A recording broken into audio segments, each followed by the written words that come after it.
अस्सलाम वालेकुम नाज़रीन, मैं हूं फ़ारूक अब्बास और मेरे साथ मौजूद हैं जावेद चौधरी साहब और एक स्पेशल शो लेके दोबारा आपके सामने हम हाज़िर हैं। नाज़रीन, अमेरिका की ये जो जंग थी, ये जो अटैक किया ईरान पे अमेरिका ने और इज़राइल ने, ये इंतहाई बेवकूफ़ाना जंग थी और ये साबित भी हो गया। 2016 के अंदर एक मुआहिदा हुआ था अमेरिका का और ईरान का, उसके अंदर ऑलरेडी ये पाबंदियाँ लग चुकी थीं, ऑलरेडी ये मुआहिदा हो चुका था कि यूरेनियम एनरिच नहीं किया जाएगा, एक लंबे अरसे के लिए उसका भी टाइम फ्रेम तय हो गया, तमाम चीज़ें उसके अंदर तय हो चुकी थी। और उसके बाद डोनाल्ड ट्रंप ने आते ही इस जब फर्स्ट अपनी वो टर्म में आए तो उन्होंने इस मुआहिदे को कैंसिल कर दिया और अब उसी तरह का मुआहिदा एक दोबारा करने जा रहे हैं। तो ये कहां से अकलमंदी कही जा सकती है कि जो काम आप पहले ही कर चुके थे या आपका मुल्क कर चुका था, उसी की तरफ आप दोबारा दौड़ पड़े। अब आप ये चाहते हैं, ये अमेरिका बेसिकली ये चाहता है कि ये मुआहिदा किसी तरह से पहले वाले मुआहिदे से बेहतर हो जाए, ताकि मुझे ऑपोजिशन ये ना कहे कि इस तरह का मुआहिदा तो हमारे सदर ने भी किया था, तुम क्या लेके आए हो। तो ये सिचुएशन पैदा हो चुकी है नाजरीन इस वक्त। और जो लेटेस्ट अपडेट्स हैं इस मुआहिदे के हवाले से, वो आपको बता रहे हैं कि फील्ड मार्शल ईरान गए थे, ईरान में वो क्या करते रहे, ये तमाम डिटेल्स हम आपको बताएंगे। फील्ड मार्शल अब वहां से जा चुके हैं और कुछ लोग ये कह रहे हैं कि फील्ड मार्शल जब वहां गए थे तो मकसद यही लग रहा था कि अनाउंसमेंट हो जाएगी, कोई बड़ा मुआहिदा होने जा रहा है, तभी फील्ड मार्शल पहुंचे हैं। लेकिन उनके जाने का मतलब यह है कि शायद ये मुआहिदा नहीं हो रहा और मामला अब जंग की तरफ जा रहा है। तो हम आप चौधरी साहब से ये जानेंगे कि अब वाकई ये सिचुएशन है, ये मामला कुछ और हो चुका है। फिर डोनाल्ड ट्रंप के कुछ बहुत बड़े बयानात आए हैं, वो भी आपको बताएंगे कि क्या है। फिर आपको ये बताएंगे कि पाकिस्तान की सालिसी में जारी मुज़ाकरात के लिए अब ये ईरान की तरफ से, इस्माइल बकई की तरफ से बयान है, इसका हम तज्जिया लेंगे चौधरी साहब से कि मुफाहमती याददाश्त को हतमी शक्ल देने पे काम जारी है। अब ये कौन सी मतलब कोशिश हो रही है, जारी है, हालांकि फील्ड मार्शल तो वहां से जा चुके हैं। ये भी जानेंगे अब्बास इराक्ची साहब वहां पे क्या करते रहे। इराक्ची साहब ने और भी बहुत कुछ किया है, काफी वज़ीर खारजा से उन्होंने जो टेलीफोनिक अपनी कन्वर्सेशंस की हैं, उसके बारे में आपको बताएंगे। फिर आईएसपीआर का भी एक बयान आया है फील्ड मार्शल के विजिट के हवाले से, ये भी जानिएगा। तो ये तमाम सिचुएशन है जो आज हम डिस्कस करने जा रहे हैं और प्लस एक और चीज डिस्कस करेंगे कि पाकिस्तान की पूरी काबीना और फील्ड मार्शल इस वक्त अब चाइना में है। ये क्या मकसद है, चाइना क्यों गए हैं ईरान के विजिट के फौरन बाद, ये भी आज का हमारा टॉपिक होगा। तो चौधरी साहब को वेलकम करते हुए वीलॉग की तरफ लेके जाते हैं, लेकिन उससे पहले छोटा सा रिमाइंडर कि चैनल को लाइक शेयर सब्सक्राइब करना आपने नहीं भूलना और हमारे तमाम लिंक्स को ज्वाइन कीजिएगा। और चौधरी साहब से ये पूछते हैं कि चौधरी साहब, आप मैक्सिको में मौजूद हैं, पैब्लो एस्कोबार का ये मुल्क है, आपको कैसा लग रहा है? यार आपकी बड़ी मेहरबानी, हर मर्तबा कोई ना कोई नई बात आप कर देते हो और बंदा हंसने पे मजबूर हो जाता है। ये मेक्सिको का एक पोर्शन है जिसको कहते हैं कैनकोन। कैनकोन, मैं इसको पहले कैनकॉन कह गया था और बहुत सारे लोगों ने मुझे कहा कि भाई साहब आप ठीक हैं इसको। मेरे एक दोस्त मखदूम अब्बास साहब हैं, उन्होंने खासा प्रोटेस्ट किया। उन्होंने कहा कि देखो 10 लाख लोग आपको देखते हैं, ये आपके सब्सक्राइबर्स हैं, आपको बहुत एहतियात करनी चाहिए और स्पेशली जो आपकी टीम है उसको बहुत मोहतात होना चाहिए। अब मेरी टीम क्या है वो आप जानते हो, मैं जानता हूँ कि ठीक टीम होगी हमारी। दूसरा, जाहिर है जी ये जी। सारी गलती तो मेरी अपनी गलती होती है, लेकिन हर आदमी का एक मिजाज होता है। मेरा मिजाज ये है कि आप गलती गलती के खौफ से ये ना हो कि आप काम करना बंद कर दें। आप काम करते रहे, हम्म, गलतियां होती रहेंगी, जितना काम करेंगे उतनी गलतियां होंगी, जितने बिजनेस करेंगे उतनी गलतियां होंगी, जितना ज्यादा लिखेंगे उतनी गलतियां होंगी, जितना ज्यादा बोलेंगे उतनी गलतियां होंगी। और चौधरी साहब, एक फार्मूला आपको बताता हूं कि आप गलती नहीं करेंगे। गलती, और वो इसका ये है कि आप मसलसल करते रहे, इस्लाह होती रहेगी, ठीक होती रहेगी। तो चीजें जो होती है ना वो ठीक होती रहती है। ये गलती का खौफ जो है ना, जब वो आप जहन से निकालते हो तो तब आपकी प्रोग्रेस होती है। तो मेरा थोड़ा मजाज हम्म मुख्तलिफ है, मैं ये सोचता हूँ कि करो, कुछ नहीं होता, हम्म ज्यादा ज्यादा गलत हो जाएगा, ठीक कर लो। आपने देखा ना, हमने जब हमारा सिस्टम खराब हुआ था या होल्ड हो गया था या उसके ऊपर अटैक हुआ, तो मैंने इमीडिएटली वीडियो बनाई और वीडियो उल्टी बन गई थी, वो वीडियो सीधी नहीं। हम्म। लेकिन मैंने कहा कि इस वजह से नहीं कि वीडियो सही नहीं बन रही तो आप बनाओ ही ना, आप बनाओ इसको। तो अब ये जो कैन कौन है वो गलत हो गया तो हो गया गलत, क्या उसका क्या फर्क पड़ता है। कई लोगों ने उसको उसकी इस्लाह की है, मखदूम अब्बास साहब ने भी की है, मैंने उनका भी शुक्रिया अदा किया है, हम्म उससे माफी भी मांगी और उसके बाद अब उसको ठीक भी कर रहे हैं। तो एक तो ये चीज है कि कनकोन के अंदर हूं मैं, और कनकोन जो है कैन कोन, और कैनकोन जो है हम्म ये बिल्कुल एंड पे है। अगर आप इसका नक्शा देखें तो एक यू सा बनता है, ये चांद सा बनता है जिसके एंड पे कैनकोन है। और वो जो मेक्सिको सिटी है वो यहाँ से 1500 किलोमीटर या 1600 किलोमीटर दूर है, बहुत दूर है। यानी अगर यहाँ से हम ट्रेवल करें तो तकरीबन 24 घंटे हमें लग जाएंगे ट्रेवल के अंदर जाके वहां पहुंचने में। तो मेक्सिको सिटी एक साइड पे है, और जो माफियाज का आप जिक्र कर रहे हैं वो वहां पे है, यहाँ नहीं है। तो यहाँ जो है ना, इनकी पुरानी जो माया सिविलाइजेशन थी उसके कुछ मरकज है। और माया सिविलाइजेशन 5 मुल्कों के अंदर थी, उसके अंदर मैक्सिको भी शामिल था, और उसके आगे आप चलते जाए तो वहां पे आपको ये सिविलाइजेशन मिलती है। और इस सिविलाइजेशन का कमाल है वैसे एक, कि बहुत पहले इन्होंने बहुत सारी चीजें जनरेट कर ली थी। मसलन हम ये समझते हैं कि कागज जो है वो चाइना ने इजाद किया था, ऐसे ही है ना। और उसके हाँ बाद जी। के अंदर पेपरस जो है उससे, और जो चाइना के अंदर कागज बनता था वो चावल से बनता था, और जो इजिप्ट के अंदर बनता था वो एक दरख्त है पेपरस, उससे पेपर बनता था। जबकि उससे कहीं पहले इन्होंने यहाँ पे भी पेपर बना लिया था, और इनकी बाकायदा बुक्स थी, पेपर्स के अंदर बुक्स थी, जो बाद में जब यहाँ पे स्पेनिश आए तो उन्होंने इसके ऊपर कब्जा करके इनकी बुक्स जला दी। हाँ, लेकिन उनमें से 4 किताबें बच गई, एक किताब जो है ना जर्मनी के अंदर है, और वो प्रॉपर पेपर है जिसके ऊपर इन्होंने किताब बनाई हुई। अब इस सिविलाइजेशन का दूसरी दुनिया के साथ कोई ताल्लुक नहीं है। अमेरिका जो है वो 1500 में जाके डिस्कवर होता है ये सारा इलाका, और जो माया सिविलाइजेशन है वो 2000 कबल मसीह की है, यानी उस वक्त तक तकरीबन 3500 साल इस सिविलाइजेशन को हो गए थे, और कोई कनेक्शन नहीं था वर्ल्ड के साथ इनका। दूसरा ये है, हम्म। यहाँ पे चाइनीज आए थे उससे पहले। ये बड़ी दिलचस्प बात है कि चाइनीज के इसके साथ कोई ट्रेड रूट भी था उससे पहले, और उनके यहाँ पे असरात पाए जाते हैं। वो एक बड़ी हैरानकुन बात है।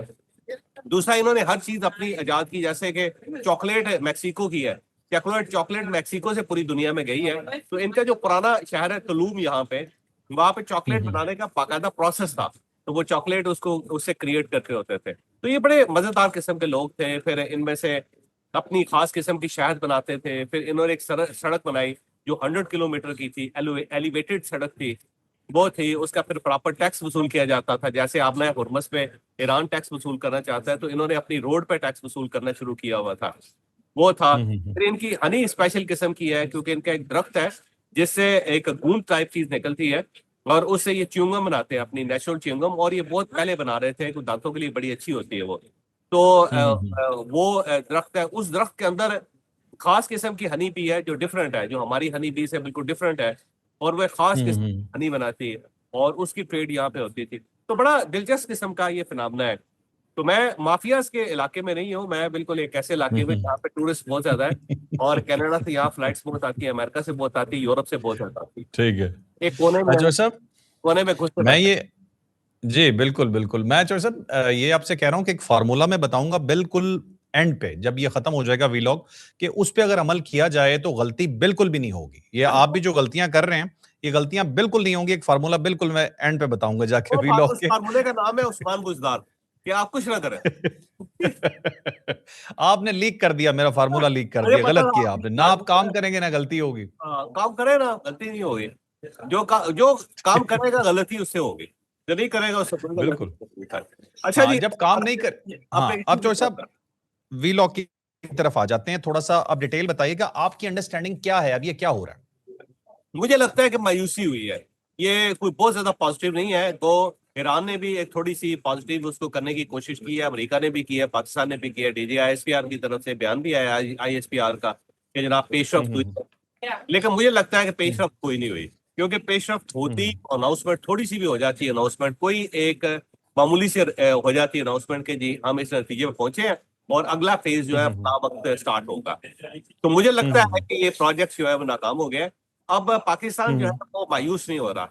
ये सारे सिनेरियो के अंदर मैं देख रहा हूँ पिछले पूरे एक साल के अंदर, जिसके अंदर पाकिस्तान की जंग हुई, उससे पहले ईरान की जंग हुई, बल्कि उसके बाद ईरान की जंग हुई, फिर उसके बाद जो जितने सिनेरियोज हैं उसके अंदर जो पाकिस्तान ने प्रोग्रेस की है वो ये है कि पाकिस्तान मायूस नहीं हो रहा। पाकिस्तान बल्कि मुसलसल लगा रहता है। तो आज भी ISPR की तरफ से जो बयान आया है उसके अंदर यही है कि जनाब पेशरफ्त हुई है, और मार्को रूबियो हम्म। के अंदर कहा है कि जी कुछ पेशरफ्त है, लेकिन अगले 2 एक दिनों हम्म। के अंदर या 3 दिनों के अंदर कोई फैसला होगा। लेकिन जो फील्ड सही। मार्शल वहां से जाना है और बगैर अनाउंसमेंट के जाना है, वो बहुत ज्यादा चीजों को अनफोल्ड कर रहा है। मुझे लगता है कि मामला सेटल नहीं हो सके, क्योंकि जो ईरान है वो अपनी पोजीशन से पीछे नहीं हट रहा, और इसके अंदर ठीक ईरान है। का अपनी पोजीशन से पीछे हटना जरूरी है। ये ऐसा नहीं है ईरान जो है गलत कर रहा है या ईरान गलत है, नहीं। अमेरिका गलत है सारे सिनेरियो के अंदर, ईरान गलत नहीं है। ईरान ने कोई हमला नहीं किया है, ईरान ने सिर्फ अपना दिफा किया है, और ईरान का हक है कि वो अपना दिफा करे, बल्कि दुनिया के हर मुल्क का ये हक है कि वो अपना दिफा करे। तो उसने अपना दिफा किया है, और इसके अंदर गलती इसकी कोई नहीं है। और दूसरा ये है कि इस जंग के अंदर ईरान ने बड़ा कमाल किया है, इसने रेजिस्ट किया है, और अमेरिका जैसी पावर को लेके बैठ गया है। अमेरिका यहाँ पे फंस गया कहते हैं धंस जाना, वो धंस गया है। लेकिन यहाँ पे अब एक थोड़ी सी पोजीशन में नरमी पैदा करके अमेरिका का यहाँ से निकलना जरूरी है, क्योंकि जितना अरसा ये सही। वहाँ पे बैठा रहेगा उतना अरसा ईरान का नुकसान भी होगा और पूरी दुनिया का नुकसान भी होगा। पूरी दुनिया का नुकसान होना जो है ना, वो ईरान के फायदे में नहीं है, ईरान को उसका नुकसान है। ठीक है। फिर दुनिया जो है उसके साथ कनेक्ट करने में ईरान को बहुत टाइम लगेगा। तो मेरा ख्याल सही है। ईरान को थोड़ी सी अपनी पोजीशन नरम करके यहाँ से अमेरिका को निकलने का रास्ता देना चाहिए। वहां पे ईरान फंसा हुआ है, ईरान इसको हाँ, हाँ, ज्वाइन हाँ। कर रहा है। और पाकिस्तान जो है ना, ठीक है। उसकी वजह है, जैसे कि मैंने पिछले वीलॉग के अंदर भी कहा था कि दुनिया की हर फौज जो उसका काम होता है अपने मुल्क को प्रोटेक्ट करना। पाकिस्तानी फौज का काम है मुल्क को प्रोटेक्ट करना, इंडियन फौज का काम है इंडिया को प्रोटेक्ट करना, अमेरिकन फौज का काम है अमेरिकन साइल और अमेरिकन मफादात को प्रोटेक्ट करना, ऐसे ही ना। हाँ लेकिन जी। पाकिस्तान की फौज है, उसका काम जो है इंकलाब को प्रोटेक्ट करना है, मुल्क को प्रोटेक्ट करना नहीं है। वो पाकिस्तान इंकलाब है, वो सिर्फ और सिर्फ इंकलाब के लिए डटे हुए हैं, सिर्फ उसको प्रोटेक्ट कर रहे हैं। तो उस प्रोटेक्शन के अंदर मुल्क का नुकसान हो रहा है।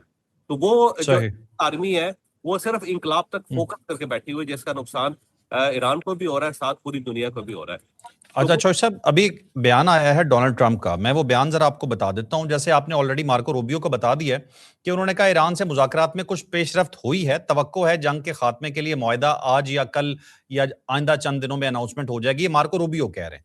अब डोनाल्ड ट्रंप क्या कह रहे हैं, ये बड़ा मायनी खेज है। वो कहते हैं ईरान से डील या दोबारा हमले पर 50-50 हूं, मुमकिना तौर पर इतवार को फैसला करूंगा। क्योंकि मुझे यही लगता है कि ये ट्रम्प जो है ये हमले का फैसला करने लगा है, और क्योंकि वो हमास नहीं गया, अपने जो बेटे की शादी है उसके ऊपर नहीं जा रहा और व्हाइट हाउस में बैठा हुआ है।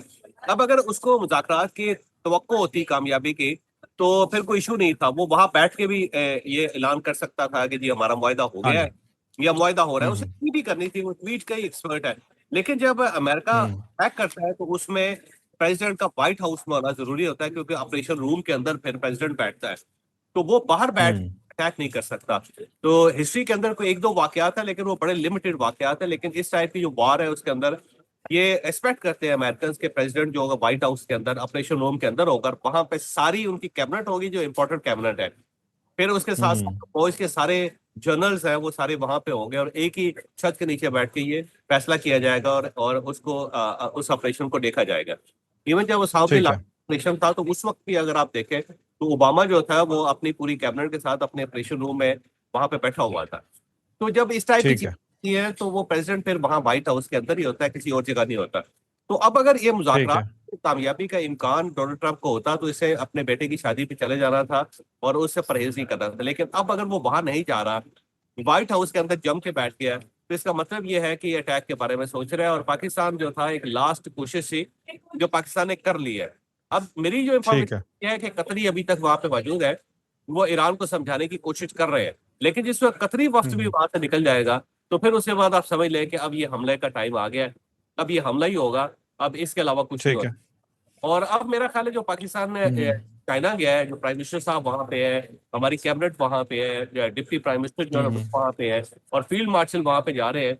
और मुझे लगता है कि हो सकता है जनरल असम मलिक साहब भी वहां चाइना जाए। और ये सब अगर चाइना पे आते हैं तो फिर हो सकता है लास्ट कोशिश जो है चाइना के जरिए की जाए, कि चाइना को इन्वॉल्व किया जाए। चाइना एक वार्निंग दे ईरान को कि भाई आपने बात माननी है, वरना हम भी जो है ना आपसे अलग हो जाएंगे, दूर हो जाएंगे। तो हो सकता है एक वार्निंग वहां से दिलवाई जाए और उसके बाद तो मामला सेटल हो। लेकिन जो सही। मार्शल वहां से आए हैं तो मुझे लगता है कि ये काम मायूसी का है। अब कोई बहुत ज्यादा उम्मीद नहीं रखनी चाहिए इस सारे मामले में। ठीक है। अच्छा चौधरी साहब, जो ईरान की तरफ से पूरी डिटेल है वो मैं आपको बता देता हूं, आप देखिएगा शायद इसमें आपको कोई होप नजर आए। वो कहते हैं पाकिस्तान की सालिसी में जारी मुज़ाकरात के जरिए ईरान और अमेरिका के दरमियान मुफाहमती याददाश्त को हतमी शक्ल देने पर काम जारी है। ये इस्माइल बकई कह रहे हैं, खुद कह रहे हैं काम जारी है। आबनाए हुरमस के मामले पर ईरान, ओमान और आबी गुजरगाह से मुहलिक दीगर ममालिक में इतफाक होना चाहिए। अमेरिका का इस मामले से कोई ताल्लुक नहीं। हम मुआहदे से अभी काफी दूर भी हैं, काफी करीब भी हैं। ताहम अमेरिका अपनी पोजीशन बार बार तब्दील कर रहा है। जंग का खात्मा और लबनान में जंग का खात्मा ईरान की तरजीह है। लबनान फोकस रखा हुआ है। अभी हिजबुल्ला का भी बयान आया है कि जो मेन शर्त है, ये बड़ी शर्त है अभी के मुआहदे में, ये एमओयू के लिए जो कह रहे हैं, जो इब्तदाई मुआहदा होगा उसके लिए लबनान की जंगबंदी जरूरी है। कलील वक्त में किसी नतीजे की तवक्को नहीं की जा सकती। फिर अब्बास इराक्ची साहब ने जी ये यूएन के जो सेक्रेटरी जनरल है उनसे गुफ्तगू की है। उन्होंने कहा है अमेरिका की जरूरत से ज्यादा मुतालबात पाकिस्तान की सालिसी में जारी मुज़ाकरात की राह में सबसे बड़ी रुकावट है। और फिर अब्बास इराक्ची साहब ने कतर, ओमान, इराक और जापान के वज़रा खारजा से भी बात की है। आपको लग रहा है ईरान अपने लिए कोई रास्ता निकालने की कोशिश कर रहा है या बिल्कुल ही नहीं है? देखिए, जब भी सफारतकारी होती है ना, तो जब डेडलॉक हो जाता है, तो उस वक़्त एक फैसला होता है कि जो है हम ऐलान कर दें कि हमारा डेडलॉक हो गया है। जैसे कि हम्म। आपको याद होगा कि ये जब जेडी वैस आए थे पाकिस्तान, तो उस उन्होंने अनाउंस कर दिया कि जी हमारी जो है एक गुड न्यूज़ ये है कि मुज़ाकरात चल रहे हैं, और दूसरी गुड न्यूज़ दूसरी बैड न्यूज़ ये है कि हम किसी मुत्तफ़िका लाहे-अमल पे राज़ी नहीं हो सके। और उन्होंने अनाउंसमेंट की और उसके बाद निकल गए। तो एक आपके पास ये ऑप्शन होता है कि आप अनाउंस कर दें कि जी हमारा जो ये कोशिश है नाकाम हो गई है और अब हम वापस जा रहे हैं। ठीक है ना जी? और दूसरा जो होता है वो ये है कि अगर आप मुँह रखना चाहते हैं दूसरे बंदे का, या दूसरे मुल्क के साथ आप एक लॉन्ग टर्म रिलेशन रखना चाहते हैं, तो फिर आप फ्रीज़ कर देते हैं मुज़ाकरात को। आप ये कहते हैं जी ठीक, हम्म। हम ये अनाउंस नहीं करते कि हमारे मुज़ाकरात नाकाम हो गए। हम ये कहते हैं जी फर्दर हम जो मीटिंग करेंगे, और ये प्रोसेस अभी चल रहा है और प्रोसेस अभी खत्म नहीं हुआ। तो मुझे लगता है राइट। कि ये जो दूसरी है ना ये मामला हुआ है, क्योंकि उसकी वजह ये है कि वहाँ पे कतर बैठा हुआ था, पाकिस्तान बैठा हुआ था, और ईरान कतर हम्म। और पाकिस्तान को मायूस नहीं करना चाहता। इसको इस सारे सिनेरियो से आउट नहीं करना चाहता। तो उसने फिर दरमियान हम्म। का रास्ता निकाला होगा कि इस टाइप की अनाउंसमेंट आप भी करते हैं, इस टाइप की अनाउंसमेंट हम भी कर देते हैं। तो एक हम्म। सफारती एफर्ट है, ताकि हम्म। मुकम्मल तौर पे डेडलॉक जो है ना वो दुनिया को ना जाए। क्योंकि अगर ये अनाउंसमेंट हो जाती तो पूरी दुनिया की जो स्टॉक्स एक्सचेंजेस है उन्होंने क्रैश कर जाना था। फ्यूल की जो कीमत है उससे बहुत ऊपर चले जाना था, हम्म। और एक हड़बोंग सी पूरी दुनिया में मच जाती है। तो मेरा हम्म। हड़बोंग से बचने के लिए और स्टॉक एक्सचेंजेस को बचाने के लिए, ऑयल की कीमत को कर्टेल करने के लिए ये फैसला हुआ कि जी इस टाइप की अनाउंसमेंट आप भी कर देते हैं, हम भी कर देते हैं, इससे पे सेविंग हो गई। वैसे इसे पंजाबी में गोंगलुओं से मिट्टी झाड़ना कहते हैं। तो ये गोंगलुओं से हम्म। मिट्टी झाड़ी गई है कि उसको जब गोंगलू निकाले जाते हैं जमीन से, जिसको गोंगलू हम्म। कहते हैं, तो जब उसको उखाड़ा जाता है तो उसके बाद उसके साथ मिट्टी लगी होती है, तो उसको झाड़ा जाता है। धोया नहीं जाता, सही। क्योंकि धोने से वो खराब हो जाता है। तो झाड़ उसको जब झाड़ा जाता है तो उससे गोंगलों से मिट्टी उतार दी जाती है। तो ये गोंगलों हम्म। से मिट्टी झाड़ी गई है जी, और उतारी गई है। ठीक इससे है। कोई इसके अंदर खास मुझे नहीं लगता, कोई उम्मीद मुझे नजर नहीं आ रही। क्योंकि ये आपको नजर नहीं आ रही उस आज? नकवी 5 दिन वहां पे रहे, फिर वो पाकिस्तान आए, फिर वो वापस गए, फिर फील्ड मार्शल आए, फिर कतर के वफ्द वहां पे आया, फिर उससे पहले 3 मुल्क इन्वॉल्व हुए, फिर चौथा मुल्क भी इन्वॉल्व हुआ इसके अंदर। तो मुझे लगता है कि फाइनल स्ट्रोक है, लेकिन ये नाकाम रहा है। ये कामयाबी इससे तवक्को नहीं रखनी चाहिए अब किसी कामयाबी की भी। क्योंकि अब देखें ना, या बिल्कुल फील्ड मार्शल वापस जाएंगे, फिर प्राइम मिनिस्टर ऑफ पाकिस्तान वहां जाएंगे, या प्रेसिडेंट शी वहां पे जाएंगे। और यही हो सकता है, इससे हम्म। अगला स्टेप तो यही है कि चाइनीज प्रेसिडेंट वहां पे चला हम्म। जाए, प्राइम मिनिस्टर चला जाए, फील्ड मार्शल वहां पे चला अच्छा जाए, चौधरी साहब, सऊदी क्राउन अमेरिकन मीडिया वहां में पे एक जाए। अम- अमेरिकन मीडिया में एक और डिस्कशन भी जारी है कि वो कहते हैं जो नेतन्याहू है, इस्राएली शैतान जो है, वो बिल्कुल भी खुश नहीं है इस मुआहदे से, और उसकी कोशिश है कि मतलब किसी तरह से मुआहदा या तो ऐसा हो जो बहुत ही उसके हक में हो। उसे डर ये है कि डोनाल्ड ट्रंप कोई ऐसा मुआहदा ना कर ले कि जिसमें इसराइल के पूरे गोल्स अचीव ना हो। लेकिन डोनाल्ड ट्रंप इसके ऊपर कोई ज्यादा कमेंट नहीं कर रहा, ज्यादा बात नहीं कर रहा। वो मेरे ख्याल अमेरिका को ही पहले देख रहा है। ऐसा लगता है कि अगर अमेरिका कोई मुआहदा कर ले, उसके बाद इसराइल कोई शरारत कर सकता है कि जिससे मुआहदा नहीं, खराब इसराइल हो जाए, या कोई दोबारा अलग से जंग कर ले अपनी? इसराइल नहीं कर सकेगा। इसराइल फिर कंट्रोल होगा, क्योंकि इसराइल अमेरिका के बगैर कुछ नहीं कर सकता, क्योंकि उसके पास जो ठीक है। टेक्नोलॉजी है उसके अंदर अमेरिका का अमल दखल बहुत ज्यादा है। तो दूसरा हम्म। है कि जो इसका सिक्योरिटी गार्ड है अमेरिका, कि जब भी उससे कोई हम्म। हरकत करनी है तो अमेरिका ने उसको बचाना है। अब अगर वो अमेरिका की रजामंदी के बगैर ये हरकत कर देता है, तो फिर अमेरिका उसको बचाएगा नहीं। फिर उसके लिए मसाइल पैदा हो जाएंगे। उसे पता है फिर मैं यूएन के अंदर भी फेस नहीं कर सकता, मशरक वस्ता के अंदर हम्म। भी फेस नहीं कर सकता। मसलन मशरक वस्ता के अंदर 7 मुल्क है इस वक्त। हम्म। ठीक जो है, आप ये समझे, उनका इत्तेहाद है, इराक एक साइड पे है, लेकिन इराक भी जाहिर है अरबी मुल्क है।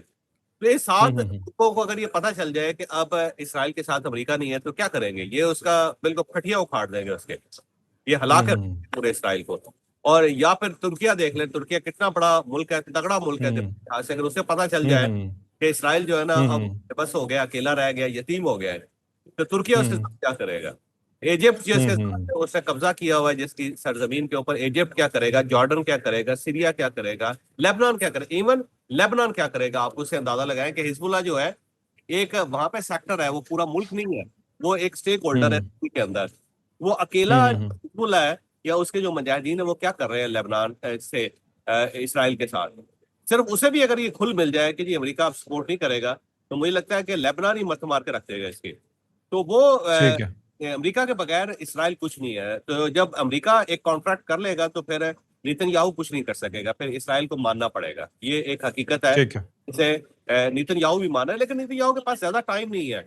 अक्टूबर के हुँ, अंदर इस हुँ, खत्म हो जाएगा, अक्टूबर के अंदर इलेक्शन हो हुँ, रहे हैं हुँ। और ये फारिग हो जाएगा उसके बाद। तो मेरा ठीक है। तो आखिरी जो एग्जिट प्लानिंग है वो कर रहा है इस वक्त वो। बिल्कुल ठीक है, बिल्कुल ठीक है। तो नाज़रीन, ये था आज का वीलॉग, यकीनन आपके लिए इन्फॉर्मेटिव रहा होगा। तो लाइक, शेयर, सब्सक्राइब, इजाज़त दीजिए। अल्लाह हाफ़िज़। पाकिस्तान ज़िंदाबाद।